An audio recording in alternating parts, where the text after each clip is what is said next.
What if signing one document could cost you your life? Would you do it? What would it take for you to do such a thing? What if independence and freedom was guaranteed on the other side of it? What would that independence and freedom need to look like in order for you to put your name to paper to say, yes, I'm willing to die for this cause? In this video, we will explore why Richard Stockton and 55 other men signed the Declaration of Independence. We'll explore why it still matters to us today, and we'll dispel some of the myths around the Declaration of Independence. For more in-depth lessons, for tutoring, for guidance, for study guides, practice, and everything you need to pass the AP U.S. history exam, you can visit my website at apwithmrg.com.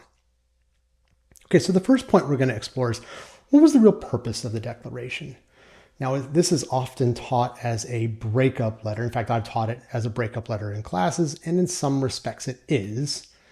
But in another respect, this is a much bigger idea and concept than just a breakup letter. You see, a breakup letter implies that you and I in this relationship are on an equal footing. We are equals, and one party is ending this relationship, this contractual obligation, and moving forward. But in this case, that's not what happened. See, the colonies were not on an equal footing with the King of England. King George III was a monarch.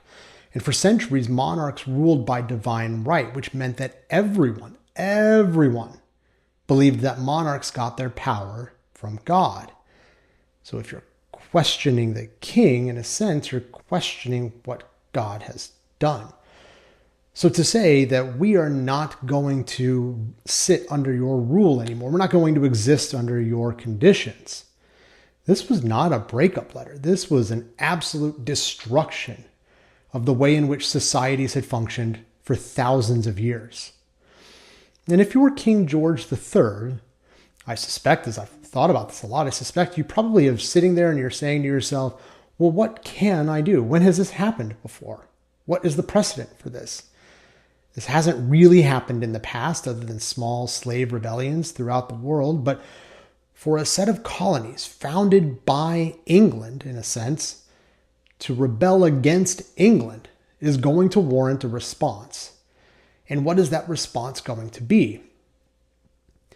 Well, Richard Stockton was one of the signers of the Declaration of Independence, and he foresaw what that response would be. He was a man who was very well educated. He was the first New Jersey delegate. He went over to England to try to better understand why they were implementing the laws and the taxes they were, and to try to negotiate and to say, hey, the colonists are getting very upset about all of these policies that you're putting in place. It's really not working. Can we put a pause on things? And what Richard Stockton found over time was that that wasn't the appetite that England had. England didn't believe, and the English citizens did not believe, that they were in a position to negotiate with the colonies. The colonies were inferior to the crown. We are not going to be told by people who serve the king what they need, and that what we're doing is oppressive, is wrong, and needs to change. For Richard Stockton to sign the Declaration of Independence, which he did, he took an inherent risk. In our third point, we will look at why. But first, let's get to our second point. Now, the second point is the Enlightenment ideals of the Declaration. Now, the founders were heavily influenced by a lot of famous thinkers, but mainly John Locke. And Locke wrote a book called The Second Treatise of Government, which is taught in many humanities courses in colleges throughout the country. And Locke's ideals were revolutionary at the time. He believed that rights came from God, not from man. Therefore, man could not take them away because man did not give them. Well, this was fascinating. If you're the King of England, imagine this. Imagine you believe that God has put you in a position of power. Everyone must listen to you. Anything you could want is at your fingertips. And yet here are some of your citizens, those who are supposed to listen to you because they understand the consequences of not listening to you. And they're saying, well, we kind of have a different interpretation of things because of this guy, John Locke, who wrote this book that has heavily influenced us. Locke said that when governments become tyrannical toward the people they are supposed to serve, that the people have not only an obligation, but a duty to overthrow that government, almost as if there's a higher purpose in living under a set of government than just abiding by the laws. Now, if you're the King of England, this is a terrifying thought. You cannot possibly have other kings and queens see that you have colonies who are not obeying you and you are not taking action. You must take some sort of action. It must be decisive, it must be total, and it must send a message. And that gets at the third reason why signing this was so incredible. That is the inherent risk implied. The signers wrote that they pledged their lives, their duties, and their sacred fortune by signing this. And they did. Now, for Richard Stockton, that meant that he was ultimately imprisoned. He was starved by the British. He was nearly killed and beaten to death. His library was burned to the ground. His family lived in poverty.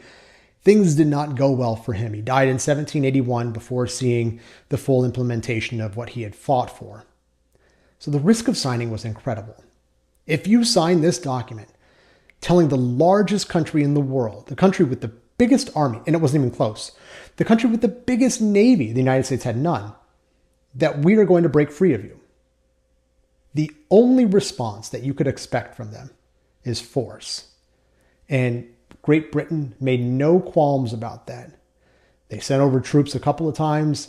There are many famous battles, most notably Lexington and Concord, where the British say, you know what, we're going to establish our authority and assert our dominance. So by signing this, what you're saying is you're telling the biggest, strongest person in the room, you don't have any power over me. Not anymore. Because I don't recognize your authority. Well, that's incredible. That's incredible. You can expect that if the war goes the way it probably should have gone, with Great Britain winning, given all the odds in their favor, you can expect that you will be hanged, maybe drawn and quartered, maybe tortured in some sense, possibly your family tortured and killed, maybe your house burned to the ground, etc. This was not just a gamble. This was putting your entire family, everything you had worked for, on the line, just to send a message and to declare freedom and independence from this centuries-old way of governance. So with those 3 points, with the real purpose of signing it, which was to allow everyone in the world to experience the ideals that the colonists felt they were entitled to, with the Enlightenment ideas of Locke guiding them, and with the risk of signing implicit in the Declaration, this stands as one of the most revolutionary documents in American history. And we are all benefiting from that today. For more in-depth lessons, for tutoring, for guidance, for study guides, and for mastery in passing the AP exam, please visit my website, apwithmrg.com.